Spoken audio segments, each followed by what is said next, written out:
반갑습니다. 부동산을 사랑하는 남자, 돈 쓸 때 멋진 남자, 달천박사 박성식입니다. 자, 오늘은 어떤 강의를 하려고 하냐면, 남들과 다른 나만의 무기가 필요한데, 그 중에서 가격 분석이라는, 나만의 무기에 대해서 이야기를 하려고 합니다. 여러분은 다시 현장에서 오면, 거래 빈도가 많은 아파트를 제외한 단독주택이라든지 빌라, 상가주택, 오피스텔 등 이런 것, 토지 이런 거 아파트를 제외한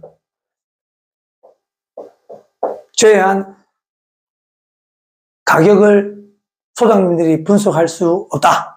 하지 못하고 있다. 현실에서는 사실입니다.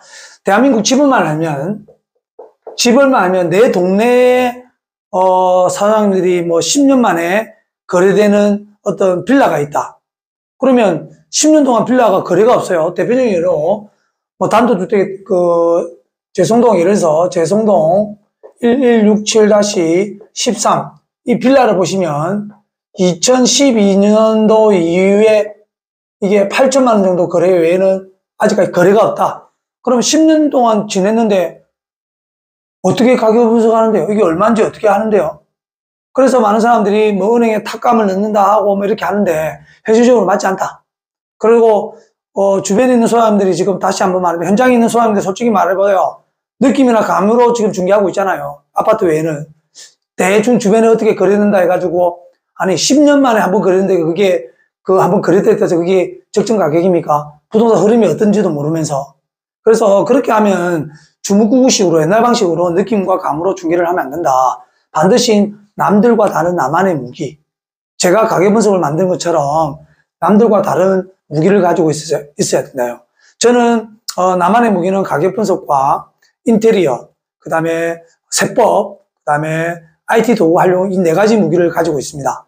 이 4가지 무기를 가지고 자유롭게 사용해야 돈을 벌고 중개도 할 수 있는 것처럼 많은 중개소장님들에게 물어보니까 손님이 오는 게 두렵대요. 혹시 단독주택을 내려왔는데 거래가 없어. 오픈한 지 얼마 안 됐어. 한번 물어보는데 이거 가격이 어떻게인지 자기는 경험도 없고 또 경험 있는 사람들은 묻지 마세요. 그 사람들 같으면 후루꾸니까 그냥 저는 봤을 때는 아무 근거도 없어요. 그냥 자기 느낌으로 평당 얼마 거래됐다. 여러분이 생각하는 평당은 틀린 말이죠. 틀린 말. 아파트나 공동주택에는 평당 말을 쓰지만 생각해 보세요. 예를 들어서 주택이 있다 생각합시다. 주택이 50평이 있어요. 예? 50평. 자, 주택이 50평이 있는데 여기에서 우리가 소장님 주택 50평을 넣을 때 평당 얼마입니까? 이런 물어보죠. 그러면 평당 10억입니다. 이러면은 어떠한 의미를 가지면 평당 얼마예요? 50평에다가 2천만 원 곱하면 평당 2천만 원 곱하면 얼마 돼요? 10억이 되잖아요. 이런 유추가 되죠. 그 손님이 물어볼 때는 이 주택이고 평당 얼마예요? 할 때는 토지하고 건물을 합한 가격이죠. 맞죠? 그런데 이거 보세요. 이거 궁금하게 들어가면 A 같은 경우와 B 같은 경우를 물어볼게요. 자, A라는 곳은 평당 얼마일 때 토지 가격 플러스 건물 가격이죠. 예? 이게 예를 들어서 오래된 건축물이라면 건물 가격이 없다고 생각할게요. 한 30년 됐다. 주택이 30년 되면 건물 가격이 제로면 50평 곱하기 2천만 원 해가지고 10억이 되죠. 맞나요? 그럼 여러분이 말한 대로 평당 얼마라는 건물 가격이 없으니까 맞는 거예요. 그러나 손님은 항상 토지와 건물 합해서 평당 얼마냐 물어보죠. 아파트처럼. 단독주택 그러면 요걸 보죠. 토지 가격이 50평이고 곱하기 건물 가격이 예를 들어서 5억이라고 할게요. 건물 지은 지가 한 5년밖에 안 됐어. 5억이면 이게 5억이라면 여기 10억이 되기 위해서는 토지는 얼마 돼야 돼요? 5억. 그렇지. 5억이면 이게 평당 1,000만 원이 돼야 되죠? 1,000만 원이 돼야 5억이면 합해서 10억이 되잖아. 같은 손님이 물어보는데 평당 얼마예요? 그러면 10억이라 했을 때 실질적으로 요거는 평당 얼마예요? 이거는 평당 얼마예요? 토지 가격이잖아. 건물 가격은 이거는 제로고 건물이고 5억이잖아. 이 차이점을 알아야 돼요, 몰라야 돼요? 근데 많은 사람들이 이런 걸 생각하지 않는다는 거지. 그냥 평당 얼마? 아니, 평당 얼마인데 건물에 대한 건물 가격도 있을 수도 있고 없을 수도 있고, 우리가 물어보면, 손님이 물어보면 평당 얼마예요 하는 것은 건물과 토지를 합한 금액을 이야기를 하는 거잖아요, 원래는. 그러면 손님한테 자세히 얘기하려면 토지는 평당 얼마고 건물은 또 별개로 하고 토지를 같이 A, B를 토지를 비교해야지. 같은 50평이라도 토지는 평당 이거는 2천만원이고요. B 토지는 평당 1,000만원입니다. 이렇게 이야기를 해줘야지. 그게 진실이지 않겠느냐. 맞죠? 그러나 현재 있는 사람들은 아파트와 그러니까 기존의 방식 주무구구식으로 그냥 관습적으로 토지나 주택이 있는 그걸 보면 등기부등도 분리되어 있는데도 불구하고 아파트처럼 평당 얼마에 계산을 하고 있고 잘못된 계산 방식이죠. 그리고 주변에 거래빈대가 없는 사람들은 가격 분석을 못한다. 제가 100명을 만났지만 아무도 모른다. 왜? 자기 지역에 있는 경험이 많은 사람들은 대충 감으로 중개를 하고 있고 내가 예를 들어서 뭐 서울에 있는 집업만 알면 내가 앉아서 가격 분석을 구할 수 있잖아. 경매에 나온 물건도 그냥 가격 분석을 금방 해서 구할 수 있습니다. 이게 적정 감정평가자가 고평가를 했는지 저평가를 했는지 그만큼 가격 분석은 막강한 무기예요.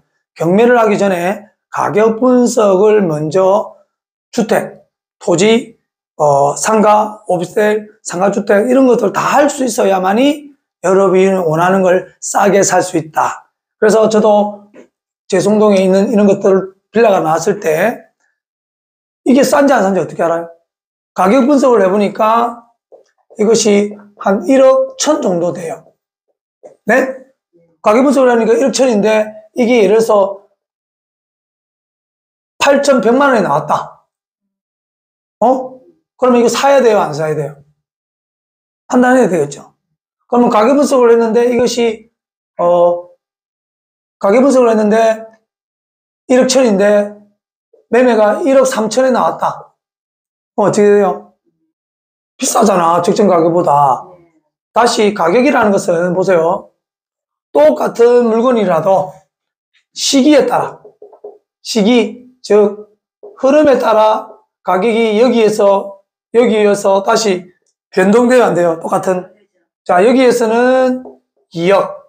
가격이 내리니까 1억 5천. 또 올라가니까 또 물가 싸면 2억 1천. 이렇게 같은 물건이 변동이 있어요, 없어요? 그러면 가격 분석을 통해서 현 시점을 기준으로 현 시점, 요 시점인지 요 시점인지 모르잖아.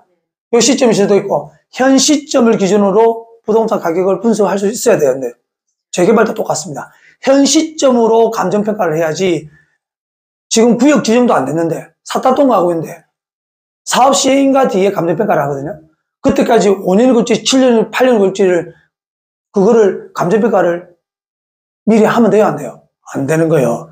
현재 시점으로 내가 산다면 재개발도 역시 내가 피를 얼마 주고 사는지 계산할 줄 알아야 되는 거죠. 가격 분석은 굉장히 막강한 겁니다. 경매는 따라올 수 없습니다. 만약에 1억 천짜리를 8천에 샀다. 그러면 경매가로 사는 거잖아. 경쟁 없이. 그리고 이런 거를 발품을 팔아서 굳이 경쟁할 필요 없잖아요. 그러니까 경매를 하지 말라는 것이 아니라 경매는 효율적이지 못하다. 시간과 에너지가 효율적이지 못하는데 남하고 경쟁하면 그만큼 안 좋잖아요. 나는 가격 분석을 통해서 돌아다니면서 집업만 하면 가격 분석을 해서 이거 시세보다 싸네? 현 시점으로 기준으로 해서 흐름도 읽을 줄 알고 그러면 싸면 사서 팔면 되는 거죠. 부동산에 돈 버는 대원칙 1, 무조건 싸게 산다. 이게 대원칙 1입니다. 두 번째, 원칙 1을 얘기했죠. 두 번째, 내가 원할 때 팔 수 있는 물건만 산다. 내가 원할 때 팔 수 있다는 거 보세요. 자, 원칙을 세 가지 할게요. 1, 무조건 싸게 산다. 자, 호재가 있거나 미래가치가 있는 거. 자, 무조건 현 시세보다 뭐 3천에서 5천만 원 싸면은 괜찮죠? 네. 자, 그러고 내가 원할 때 팔 수 있는 물건만 산다. 자, 이 팩트가 중요해. 내가 원할 때 이게 물건이 안 팔리면 안 되잖아. 아파트는 뭐냐면 황금성과 안전성이 기여됐거든요. 그래서 만드사에 아파트로 가지만 남들이 보지 못하는 눈을 가져야 되는 거라. 그래서 아까 나중에 보면 부동산을 보는 안목이 필요하다는 거지. 그래서 내가 원할 때 팔 수 있는 물건만 사는 거예요. 세 번째, 이게 원칙이다, 원칙. 부동산 투자할 때나 돈을 벌 때 원칙이 필요합니다. 그리고, 내가 원할 때 1시간 안에 갈 수 있는 물건만. 자, 나는 울산과 김해까지 밖에 못 가요. 1시간 안에 갈 수 있는 물건만 사요. 뭐 서울, 경기 이런 거 안 사요, 저는. 왜?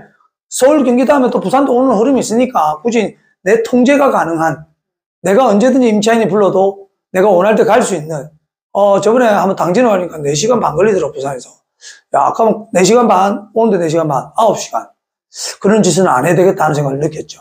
경험을 통해서. 그래서 여러분도 투자할 때도 원칙이 있어야 되고, 목표도 있어야 되고, 전략이 있어야 됩니다. 그래서 오늘은 원칙. 자, 알겠죠? 나만의 무기와 원칙을 대해서 이야기했는데, 나만의 무기 다시 한번 말해줍니다. 나는 가격 분석이라는 무기와 세법, IT 도구, 활용 능력, 그 다음에 인테리어. 인테리어, 이 집을 보는 순간 이게 인테리어가 얼마? 이런 것들을 예가 산출을 할 수 있다는 거죠. 또 평수만 알면 간단하게 예가 산출해서 이건 얼마짜리 물건이구나. 인테리어 비용, 왜냐면 여러분 매수 가격만 생각하면 안 되고요. 반드시 내가 살 때 이 물건이 인테리어를 해야 되는지 안 해야 되는지도 중요하죠. 그러면 여러분이 저번처럼 이야기는 다시 한번 생각합니다. 부동산을 살 때는 투자를 할 때 5가지를 생각합니다. 5가지. 첫째, 명의는 누구 명의로 할 것인가? 네? 두 번째, 대출은 어떻게 할 것인가? 임차인 전세금으로 할 것인가? 아니면 은행에 대출을 할 것인가? 나라의 기금을 활용할 것인가? 맞죠? 이것도 명의도 개인으로 할 건가? 법인으로 할 건지. 세 번째, 세금. 취득세부터 보유세, 양도세까지 세금을 내 눈에 확 그려져야 돼요. 내가 집이 몇 채 있으면 중과세 맞는지 아닌지도 다 그려져야 되죠. 요즘엔 아주 세금과의 전쟁이니까. 네 번째, 인테리어. 인테리어를 어떻게 할 것인가? 모던으로 할 건지, 좀 고급으로 할 건지, 차별화해서 어떻게 할 건지. 그 다음에 마지막 5번째, 이것을, 매매로 바로 팔 것인지, 2년 뒤에 팔 것인지, 3년 뒤에 팔 건지, 매도 타이밍도 봐야 되죠. 그리고 아니면 임대를 할 것인지. 저는 이렇게, 집을 사는 순간 머릿속에 이 5가지를 그림을 그리고 투자를 하고 하니까 수익과 리스크. 99%, 95%의 확신을 가지고 투자를 하니까 실패 없는 점. 고수와 하수의 차이는 뭐냐면, 하수는 어떤 물건을 사서 오르기를 기다리는 사람들이라고 생각해요. 왜냐면 흐름을 잘 타야 되고 꼭 기다려야 돼. 비나이다 기다려야 돼. 고수는 실패하지 않는 투자 방법을 알아요. 경험을 통해서 이거는 절대 실패하지 않는다. 보는 순간 직관력이 생기죠. 직관력이라는 거는 경험에 의해서 일어나는 거거든요. 딱 보는 순간 이거 돈이 된다는 걸 직관적으로 알고 투자를 해서 돈을 버는 거예요.